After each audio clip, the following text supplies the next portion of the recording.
Hey guys, welcome. Today is Thursday. We're gonna go ahead and get started. Here is our schedule for today, Thursday, March 26, 2020. First thing, we're gonna continue working in our independent study packet. We are going to begin with some social studies.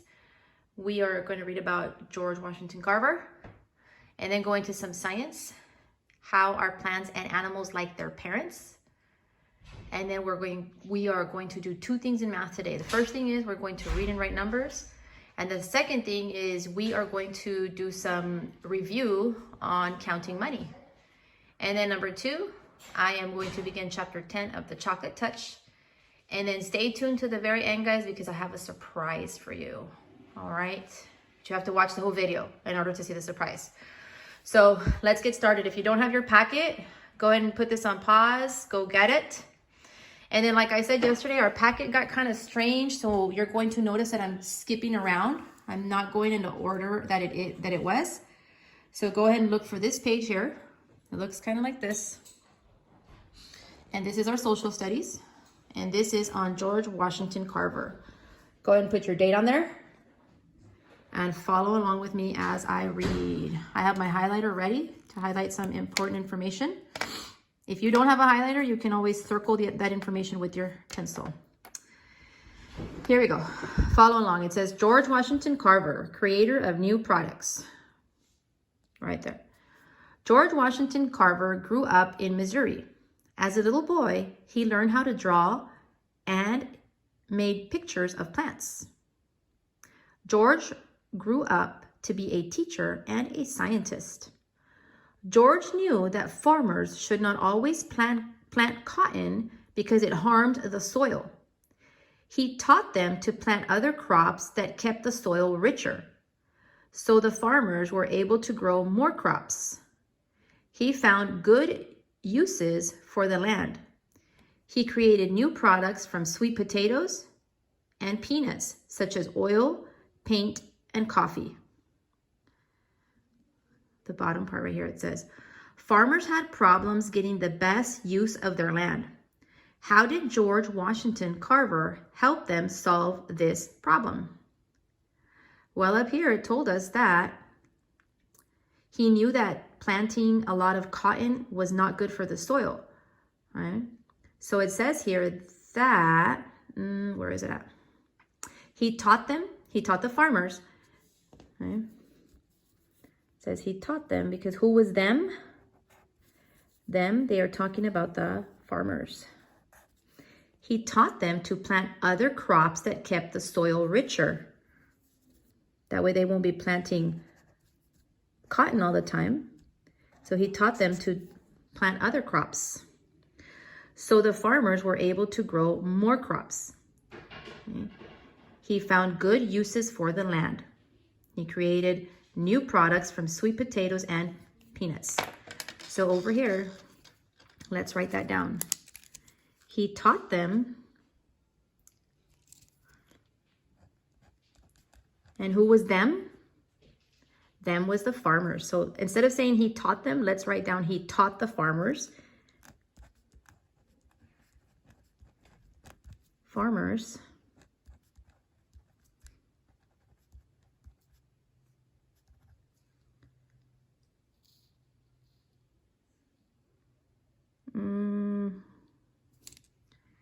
There it is. He taught farmers how to plant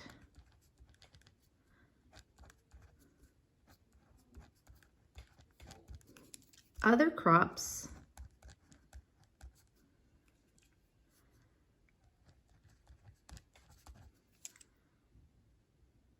that would keep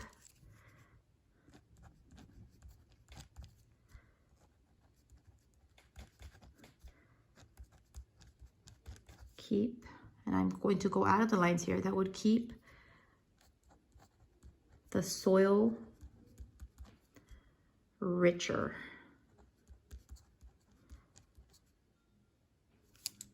And what does that mean? That just means that the other plants and vegetables that they were going to plant in that soil was going to keep the soil with vitamins and stuff. That way it could be good soil for when they do plant cotton again.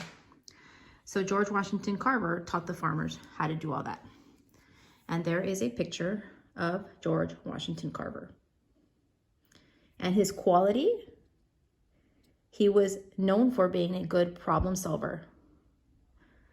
Just like we read here, the farmers were having trouble planting some crops and vegetables.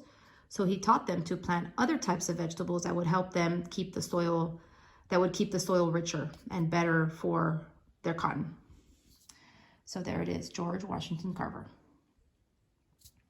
Let's go on now to some science, and we're going to read about how our plants and animals like their parents.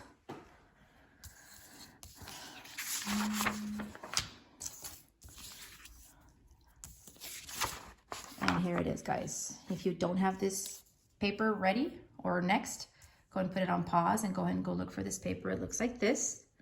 And it says, Lesson 1, How Our Plants and Animals Like Their Parents. Go ahead and date it.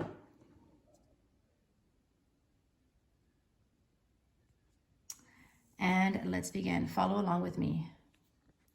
Lesson 1, How Our Plants and Animals Like Their Parents. Vocabulary. Offspring. Young plants and animals. Inherit. Inherit is when you get some things from their parents. Paragraph 1. Living things have offspring. Offspring are young plants and animals. I'm going to underline that. Or highlight it. Offspring are young plants and animals. Most offspring look like their parents. Puppies are the offspring of dogs. Puppies look like their parents. Young animals and their parents. Young animals can look like their parents. Offspring inherit or get things from their parents. Right here. Inherit. Inherit is when you get something from your parents. Just like us, guys. We are offspring of our parents, and we inherit stuff from our parents. We look like our parents. Some of us might have the same eye color as our parents. Some of us have the same hair color as our parents. We inherit that stuff from our parents, or we get it from our parents. Let me continue. It says here, young rabbits inherit long ears and large eyes. Their fur can have the same colors. Young plants and their parents. Young plants inherit things from their parents. Young plants often have the same color and shape as their parents. Some young plants look different from their parents. Young foxgloves do not have flowers. They get flowers after 1 year. Then they look more like their parents. Turn the page or flip it over. Lesson 1 questions. Remember, boys and girls, that you can always go to the back here again to reread to be able to find your answers, okay? So number 1, how are plants and animals like their parents? Young plants and animals are called, do you guys remember what they were called? They are called offspring. Write that down. Offspring. There it is. Young plants and animals can blank things from their parents. You guys remember what that was? If I go back over here, okay. Do you guys remember where it was? It says it right here. Young animals can look like their parents. Offspring inherit or get things from their parents. So over here, young plants and animals can, what's that word again? Inherit.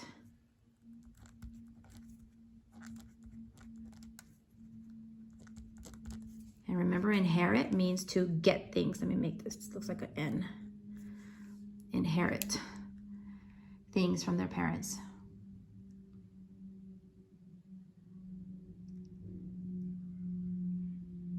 Young plants and animals can blank like their parents. They can look like their parents. Look like their parents. Number 2, you are going to do this one on your own.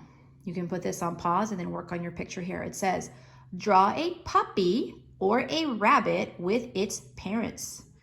Again, it says to draw a puppy or a rabbit. You're not drawing anything else. You're not drawing a person. You're not drawing a dinosaur. You're not drawing a mouse. You're drawing a puppy or a rabbit with its parents. So you have to draw the parents as well.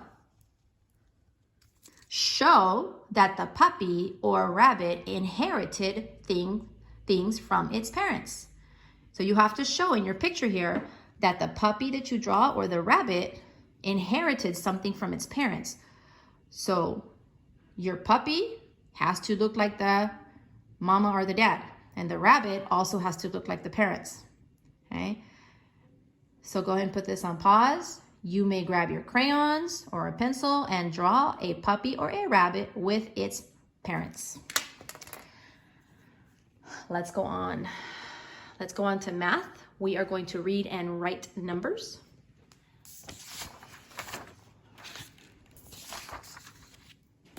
And it is right here. The math page, guys, is behind this one, the George Washington Carver.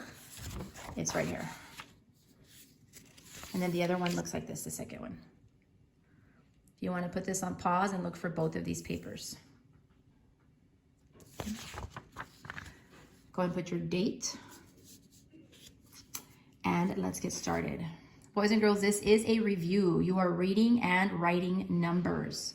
It says here, you can read and write numbers with symbols and words. And here's a helpful hint. 1,000 is equal to 10 hundredths. We write this as 1,000. I really like this chart. I think it's very, very helpful when you are writing the numbers. So if you have to, boys and girls, we can always come back and look at this chart, especially if you need help with the spelling, okay? So here we go.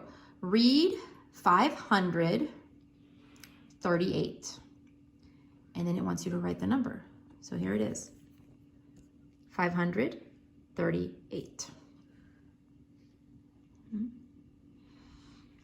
Number 1, the directions say read the number and then write the number. So let's do this together. Give me a second, guys. I'm covering my highlighter, that way it won't dry out. There it is. Here we go. Number 1, 38. So if we're having trouble, I'm going to go to the chart and I'm going to look for 30 and then 8. Okay. Here is 30. So I'm going to put the 3. And then there is 8. So 38 looks like this. 38. There it is. Number 2, 121. So here it is, 121. There it is, 121. Number 3, the directions say, write the number in words and read the number. So now I have to write the number down in words. The number here is 710. Again, 710. So I'm going to go ahead and write that down. That will look like this. 7 and then 100.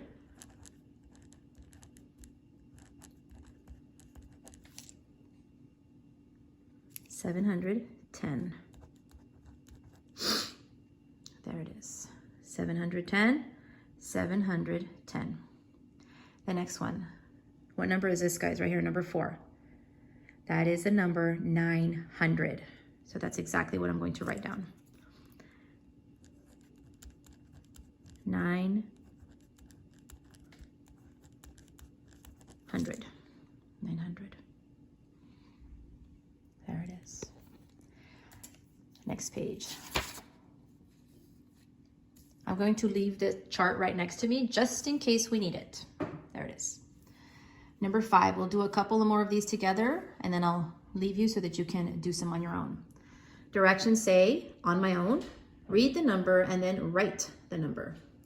Number 5, 199. 199 looks like this. 199. Number 6, 728. 700, so there's my 700, and then the number 28. 8. We'll do 2 more. Number 7, 310. 310. And number 8, 285. 285. I want you to go ahead and do number 9, 10, 11, 12, 13, 14, 15 on your own. For number 11 through 15, you are writing it in words. So right here, this one. And if you're having trouble, come to the chart over here and look for it. Number 11, that is the number 1,000. You come over here, that number is right there. So all you would do is write the words 1,000, just like this. 1,000. Go ahead and work on this on your own. Put this on pause, and then you may push play again when you're ready to go on or to continue.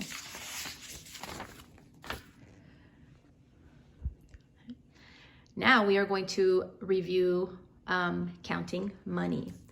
What I want you guys to do, I know you guys don't have any coins, but I do. So what I want you to do, on the back of this paper, this math one, the one that you were supposed to complete on your own, turn it over. Give me a second, guys.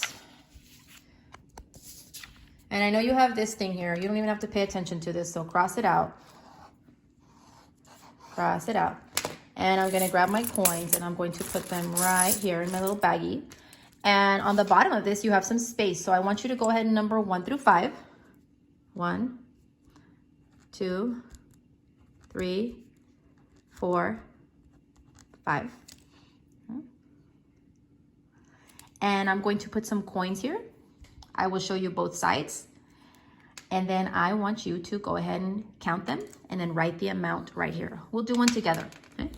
So number 1, and I'll start off easy, okay guys? I know we haven't done this in a while, but we'll just review. Here is that coin. Here is this one. And this one. So if you don't remember, this is your dime, and that is a value of, that has a value of 10 cents. This one is a nickel. Let me turn it over. This has a value of, who remembers? 5 cents. And this is your penny. Let me turn it over. This has a value of 1 cent. So I have a 10, a 5, and a 1. What is the total value there? What do you guys think? It is 16 cents. So over here on number 1, we would write down 16 cents. There it is. Okay. That's how I want you guys to do the others. Are you ready? Number 2. Okay. Here we go. There's that one. There's that one.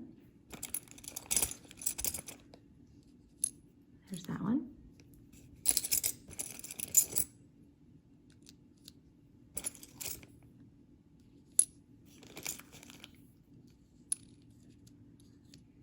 I'll give you some time and then write your answer down on number 2.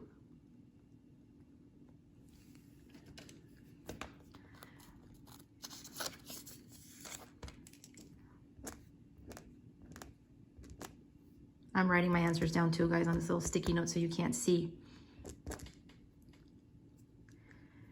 If you forget, remember this is a 10, another 10, another 10, a 5, a 1, and a 1.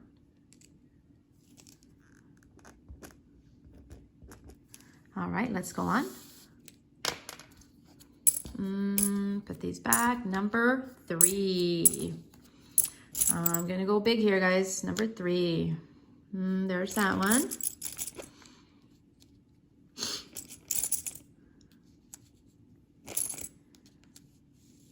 I'll give you some time. These two, guys, don't get confused. Look, this is the head side, and then this is the tail side. Look, this is the same coin. They look like a different color, but it's the same one. Do you guys remember what this one is called? Those are called quarters. All right, how much money do I have here all together?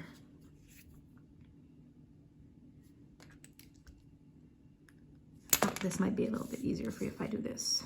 There. Okay. Number 4. Number 4, let's see. There's that one. That one. There you go. How much money do I have there altogether? There's the tail side of that one, and then there's the heads. If you forgot what these are called nickels.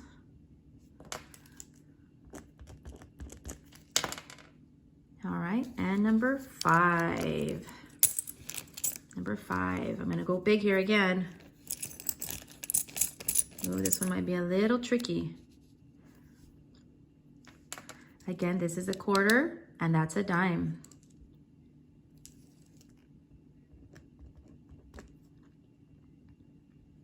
All right, we will go over these answers tomorrow, all right?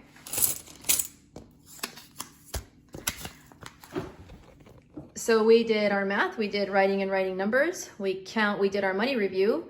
Let's go on to the chocolate touch. Here we go. There it is. And we are on chapter, let me move my sticky note. Chapter 10.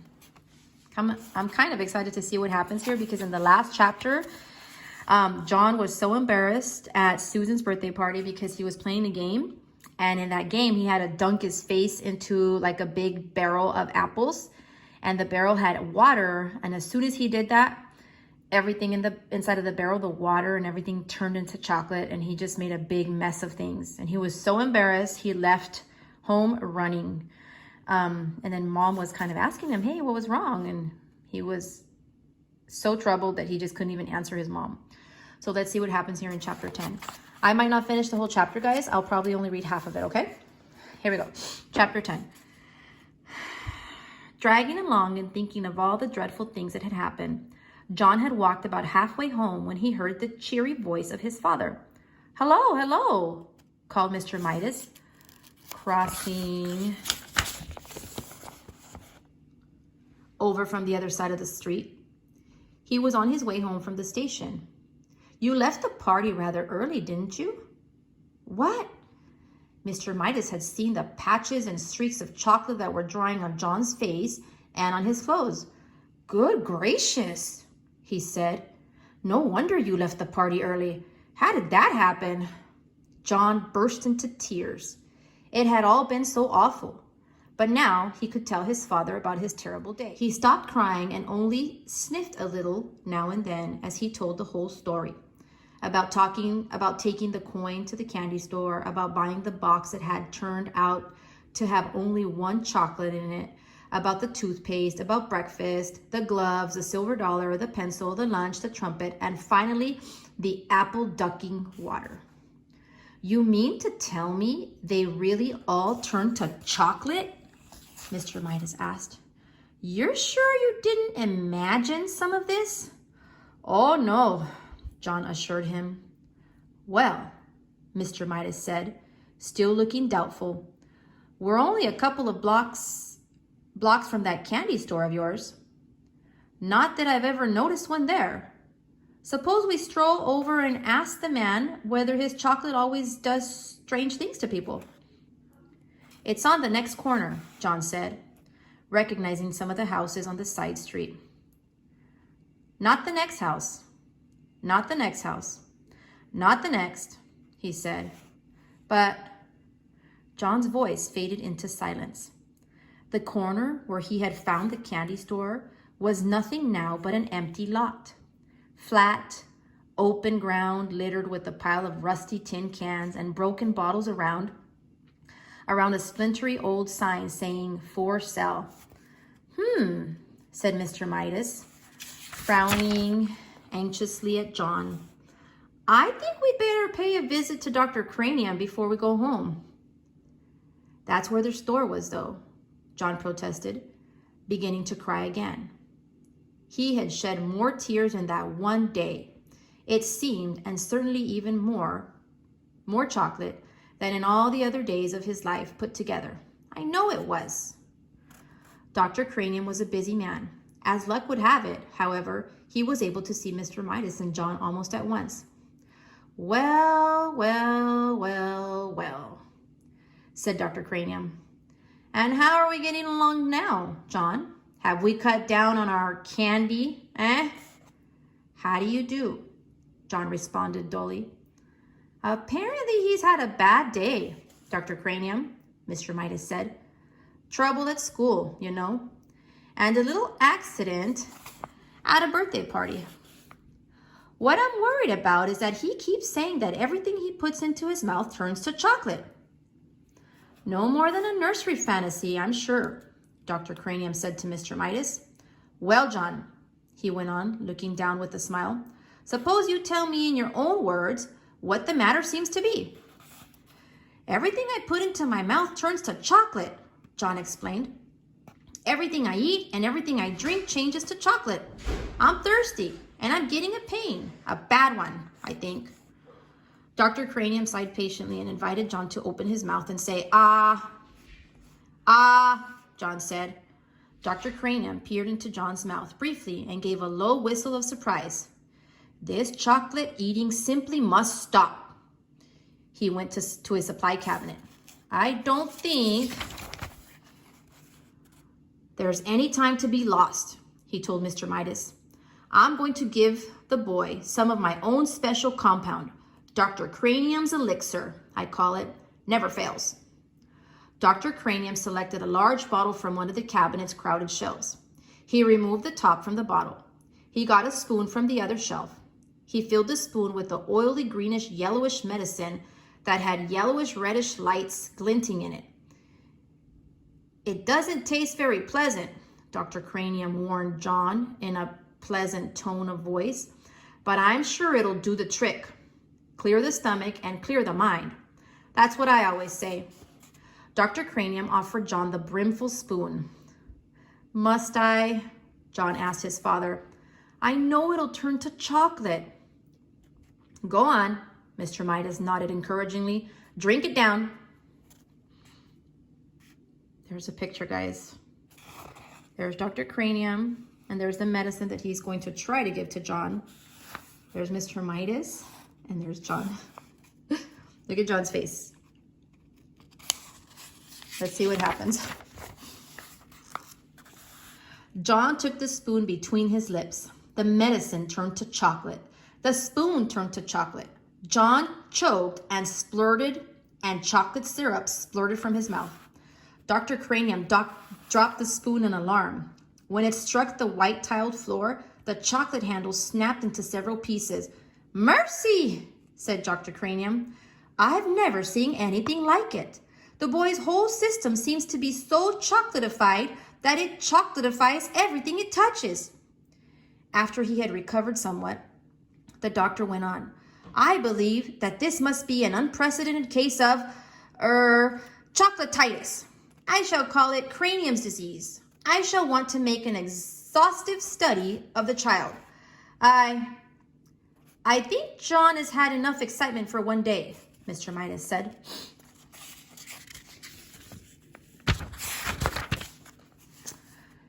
Tomorrow we'll continue with chapter 11.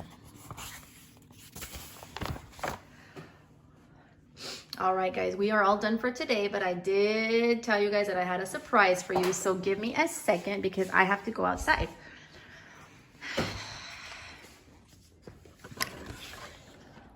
Do you guys remember how I told you guys about our puppies? I want to show them to you guys because now they're still puppies, but they're bigger and they're running around and they're loud because they cry a lot. But here are the puppies. Give me a second, okay?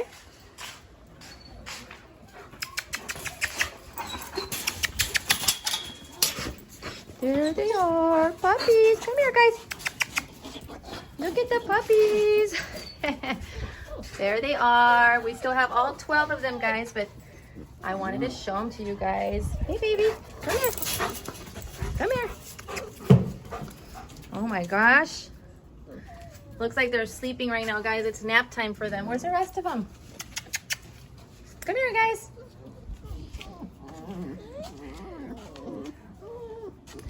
Here's one. Hey, baby. What's the matter, baby? That's what I wanted to show you guys was the puppies. I'll see you guys tomorrow, okay? Bye.